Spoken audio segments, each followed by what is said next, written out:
Freaking video games have been very important to me as a child. Uh, just cause like to keep it G, I didn't have my pops in my life, so I was really like, had a lot of free time, I guess. Had a stepdad, but we weren't really, we weren't like Carl and Rick Grimes, so I spent a lot of time playing video games. My favorite video game is Halo. Probably will have to be Halo 3, but Halo 2 is a good game as well. But Halo 3 just had the best of like campaign and multiplayer. But the Halo 2 Halo 2 campaign, I don't even Halo 2 campaign was fun. I would say that the number three Halo 3 was better.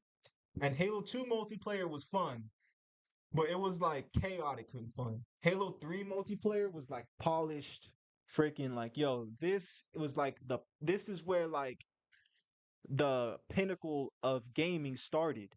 Like after like now we all have Xbox Live, whatever you know, nobody really cares, but with Halo 3, that's when Xbox Live and like playing live with your friends was like at its peak. Like, yo, we can talk to each other on the headsets and play at the same time. Like, yo, that's crazy.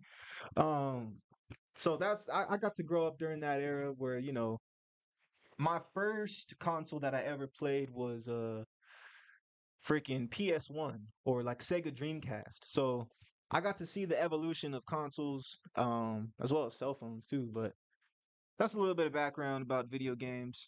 Now let's see what the shorty's got to say about it. The Game Awards 2023 has ended, but not before it treated us to a celebration of the past and future of the world of gaming.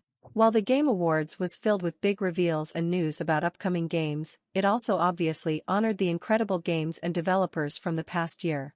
This article will gather all the big winners of the night, including the coveted Game of the Year award which, in the behemoth that was 2023, is even more special.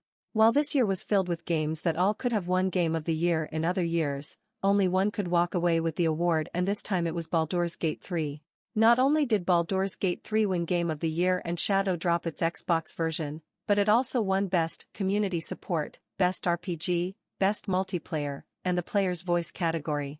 Alan Wake 2 followed with 3 wins in the categories of Best Game Direction, Best Narrative, and Best Art Direction. You can check out the full list of the Game Awards 2023 winners below, and also be sure to check out our roundup of all the biggest reveals from the Game Awards. All right, so yeah, you heard it, folks. For Game of the Year, we had Baldur's Gate 3, which I never even heard about that.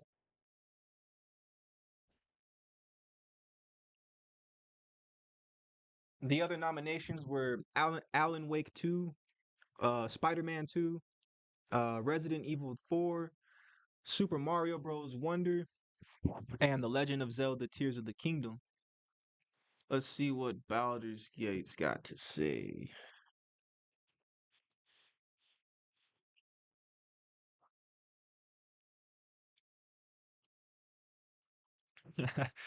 Oh.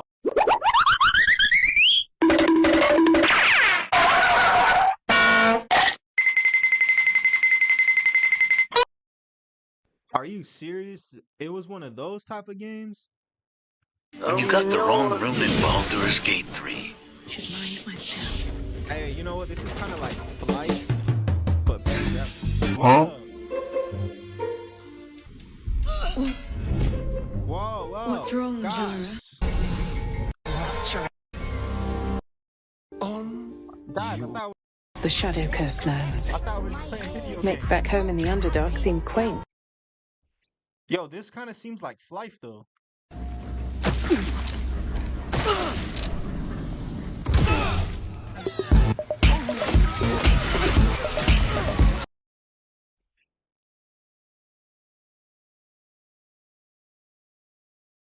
Let's see, review.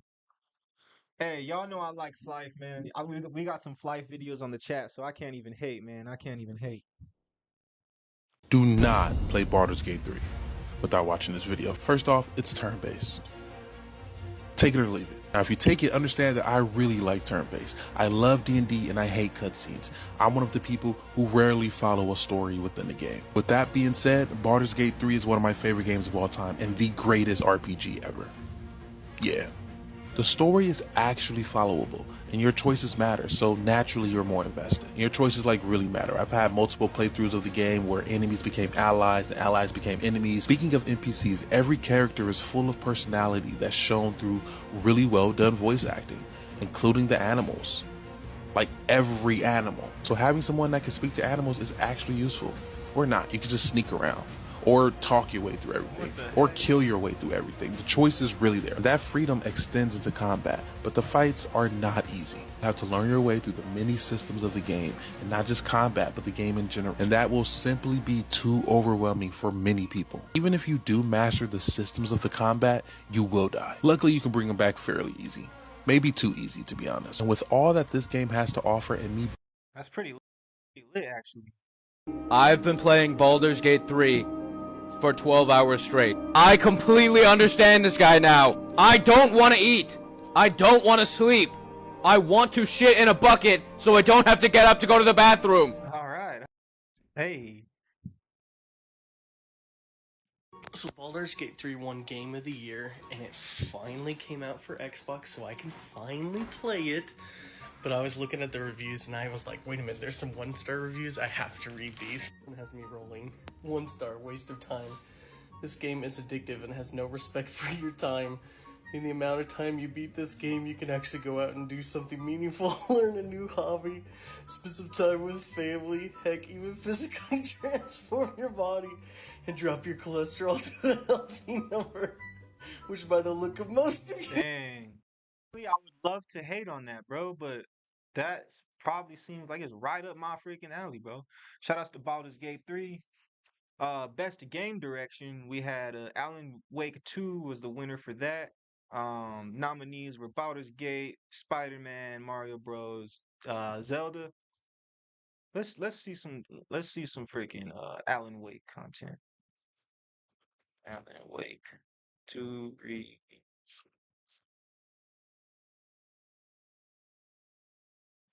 There is no way people think Alan Wake 2 should be a Game of the Year contender. So after 25 hours and a Platinum Trophy, I really did not enjoy Alan Wake 2 at all. Please keep in mind, I probably had a completely different experience than you, but I had loads of problems with this game. So first off, let's start with the game's story, because that is what everybody is writing home about. So how is it? It's fine. You play as Alan Wake and Saga Anderson, whose stories are intertwined. You kind of go back and forth as playing as each one of them, and later on you can kind of pick your own path. I think that's pretty interesting. I just think what's so frustrating is this game is trying to convince you that its plot is deeper than it actually is. Take a shot every time someone says the phrase dark place, manuscript, or scratch. You will be plastered 2 hours in. Just don't care about the characters or anything, and I honestly think some of the voice acting is just okay at best. But who cares about that, right? That's what everyone says. It's all about the gameplay. So how is it? It's awful. Look, I hate to be brutal. I hated the gameplay in Alan Wake 1. I thought it was going to improve here, and there's little to no improvement. In fact, some situations are worse. And again, please keep in mind, this is based on my personal experience. I had this constant glitch where I would try to equip a weapon, and it would just showcase my flashlight. My weapon could not be equipped no matter how hard I tried. And now I'm stuck. My gun won't come out. It's not. Oh my god. And there was no way to fix this other than me dying, and this happened over and over again. Game of the Year. This game's combat's so bad. Jesus, why does this game... Dang, alright. I remember Alan Wake from when I was like young. I've been playing Alan Wake 2 for 7 or 8 hours, and I can honestly say not every game is meant for everybody. I'd like to start off with, I did not like Control. I wasn't the biggest fan of Quantum Break, and I can honestly say Alan Wake was a miss. So on to Alan Wake 2. It met my expectations for the most part. My bad. The game was being hyped up to the moon, and when I started playing it, it led off with a very scary, dark sequence, and then after that, they kind of just tailed it off, and it became a mystery investigation type game, and for the most part, it was key. The game most definitely sacrificed gameplay to tell a story. I think it would have been a much better theatrical experience than it was a gaming experience. The game is led by Alan Wake and Agent Saga. If you've played prior games, you pretty much know who Alan Wake is. If you have not, you have no idea who he is. Alan Wake 2 does a very poor job of telling you about its characters.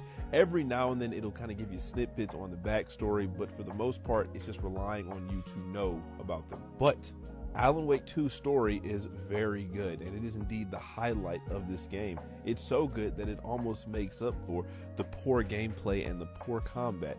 It's so good that, like I said, I would enjoy the experience if it were just a movie and not necessarily a video game. Speaking of combat, it is very simple. You shine a light, shoot. You shine a light, shoot. It's so simple that the first real difficulty spike is the first boss, and he's such a difficulty spike that it caught me off guard because he's not hard because of mechanics. He's hard because I couldn't see anything. Alan Wake 2 is a great narrative experience. All right. Well, let's see what's good with the. So that had best game direction. So, all right, best narrative, Alan Wake 2. Some nominees for that were Baldur's Gate, Cyberpunk, Final Fantasy 16, and Spider-Man 2. Best art direction, Alan Wake 2. Some nominees for that were Hi-Fi Rush, Lies of P, Super Mario Bros. Wonder, and the Legend of Zelda: Tears of the Kingdom. Best music score, Final Fantasy 16 won that one. Let's go. Some nominees were Alan Wake, Baldur's Gate, Hi-Fi Rush, and Zelda. Let's see some Final Fantasy 16 Nizus. 16. Final Fantasy 16 at its peak.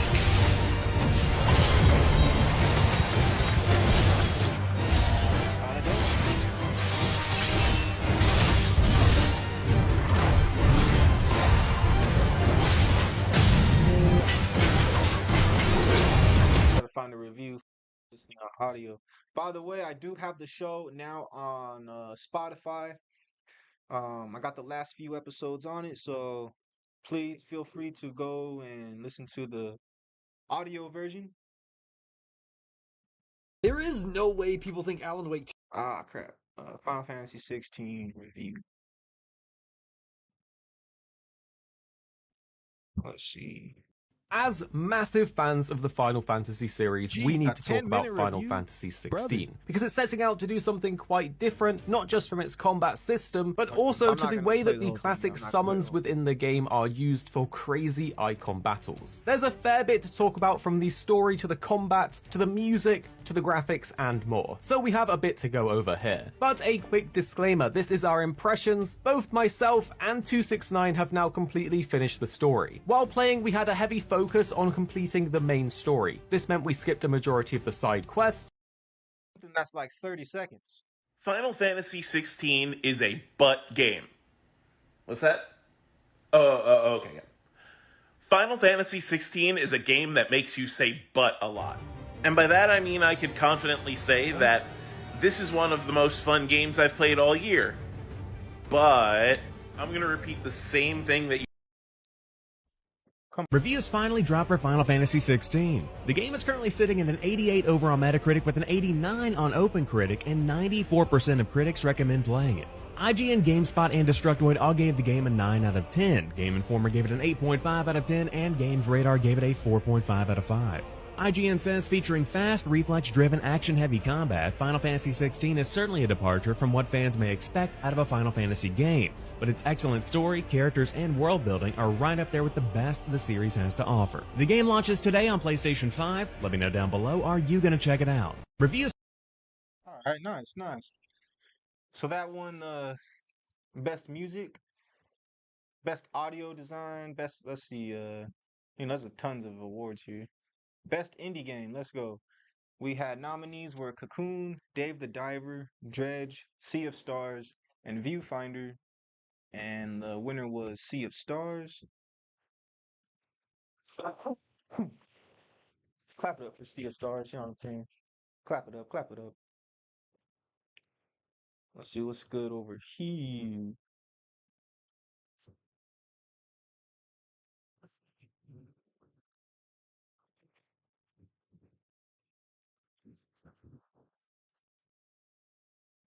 Sea of Stars released last week, and I have been playing it non-stop. Two childhood best friends discover that they have magic powers, and so they must train in order to become solstice warriors. Using the powers of the sun and moon, they embark on an epic adventure in order to fight off Fleshmancer. The whole time you're playing this game, you just feel like an explorer on an adventure. You can go fishing and swimming at the local watering hole, and after foraging through the maps, you can make delicious meals that help you power up. And if there's one thing I love about a game, it's one that incorporates good use of humor. And this game just provides so many quirky funnies. Sea of Stars really does strike a perfect balance between solving puzzles, fighting enemies, and exploring around the various islands. I will say when I started playing, I really did struggle to defeat a lot of the bosses, but once I realized that there is a pattern in a lot of the fight, then I did a lot better. Sea of Stars has quickly become a favorite for me, and I hope that you'll check it out. It's now available on the Switch, PlayStation. That's dope, man. How do y'all feel about indie games? I like them, man. I don't really have time to just play like a random game, you know? Let's see. Sea of Stars is a modern classic you don't want to miss. The game's Metacritic scores are 91 on Switch, 90 on Xbox and PS5, and Ooh, it's on 89 Xbox? on Alright, I'ma PC. just Game might have to Bible play this. scored it 9 out of 10, calling it an unforgettable, essential RPG. While PC Gamer, who gave it 79, says it may not truly recapture the magic of 90s RPGs, but it's still a polished, enjoyable blend of old and new. Altogether, it's clear that Sea of Stars. All right, I'm gonna have to cop that. That's dope. Best debut indie game was Cocoon, but created by a new studio. All right, best mobile game Honkai Star Rail. I'm interested in that. Let's see. Honkai. Yo, put some 10s in the chat if you like mobile games. I mess with mobile games, man.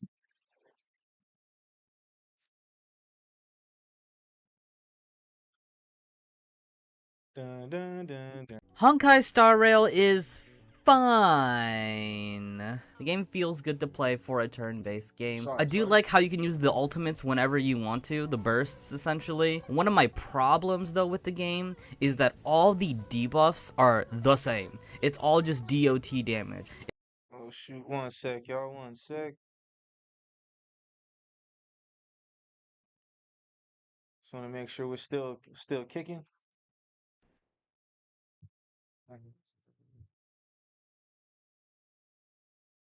Let's see. My bad.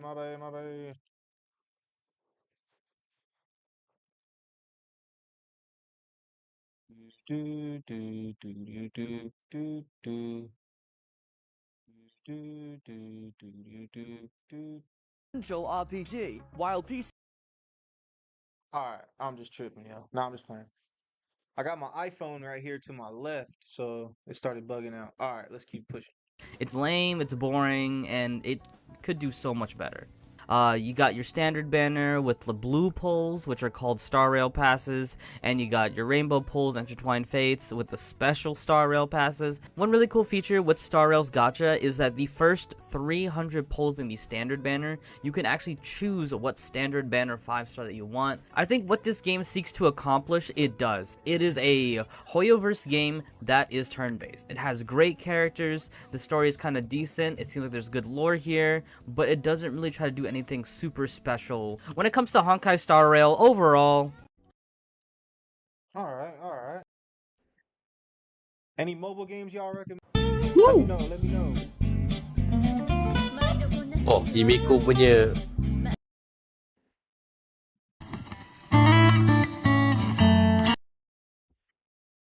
Simulated Universe World a Panakoni Land of Dreams. 2-piece set effect. Increases wearer's energy regen rate by 5%. Increases damage for all other allies with the same damage type as the wearer by 10% damage bonus to your main carry. Wearing like a matching element character is like pretty damn good. Firmament Front Ryan Gluma. 2-piece effect. Increases wearer's attack by 12%. When the speed is equal to 135 or 160, the wearer deals...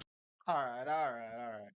So it's a pretty cool turn-based game, kind of like a Final Fantasy. Oh, best VR AR game. The nominees for that were Gran Turismo 7, Humanity, Horizon, Call of the Mountain, Resident Evil Village, and Synapse. Resident Evil Village won that one. That's probably a crazy game on VR, bruh. Let's peep that. Alright, we got like freaking... We're basically done with the show. But... let's freaking see this Resident Evil VR. What's that about? Alright, it's time for a 1-minute review. Let's get it. Today's review, we're going to be talking about Resident Evil Village. The game itself is a continuation from Resident Evil 7. Do you need to play 7 in order to play Village? No. So, that's good. The controls, unfortunately, just feel like a generic first-person shooter. The game favors action over horror, although there are... Yo, I want the VR review, man. So the other day I told you I would review the PSVR 2, and here it is. First off, getting everything set up was really easy and felt super futuristic, but nothing out of the norm if you set up a safe place in Oculus before. The games look beautiful. Visually, I was blown away with how impressive everything looked.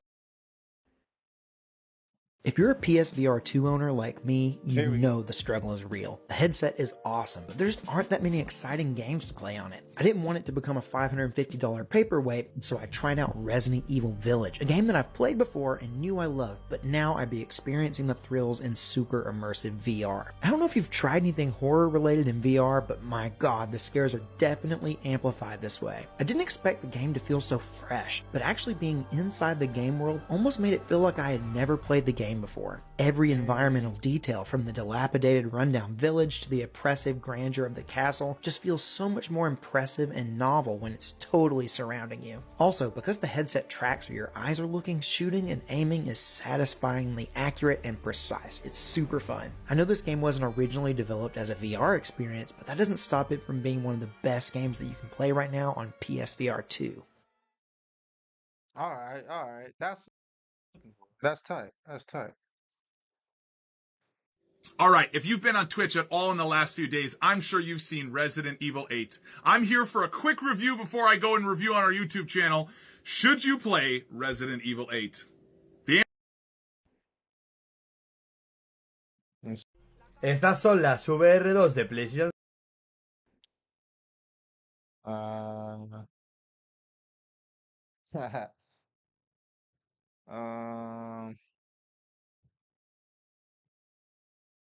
Alright, that's a little bit about Resident Evil.